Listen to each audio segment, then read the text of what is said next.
was addicted to them. Anybody They were there? next to the perfect wall. I used to get them all the time. Started transcribing later. It takes you Who's all on the phone? Corey. Corey? Bob. Bob? Megan's not on yet? Okay. Let's go ahead and get started. It's crunch time. We're getting very close here, folks. A lot of amazing things are occurring, and I want to get a general update. The emphasis of today's conversation, I think, has to be about distribution to partners and the orderly flow of content. As a nonprofit news organization, we really are excited to be creative in how we distribute our content. We don't give exclusivity to any one partner, but we actually work with a number of partners. We're working with over a dozen in this particular case. So we make sure that everyone can localize content for their audience, have examples that really work for the people that are going to be reading their newspaper, listening on their radio station, or watching it on TV.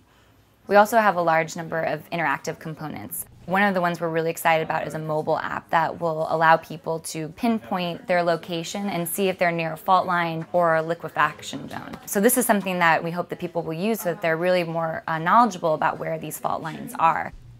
We have an interactive database that allows people to see down to the very specific school in their neighborhood.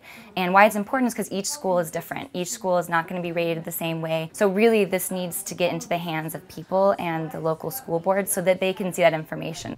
And finally, Ashley Alvarado, our public engagement manager, has produced a very cool coloring book that we're going to be using to distribute into schools. And this is another way that California Watch is engaging a different kind of audience.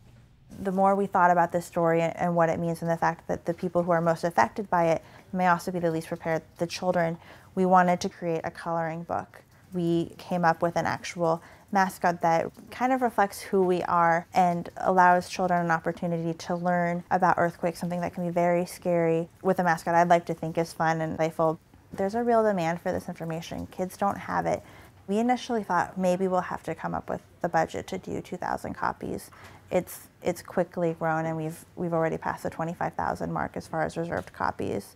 That'll be going out to classrooms, to after-school programs in English, Vietnamese, Spanish, traditional Chinese, and simplified Chinese across the state. Because of those books, we've been invited to participate in different community events where the focus really is on the safety of children. And then we're also doing a series of emergency preparedness classes across the state.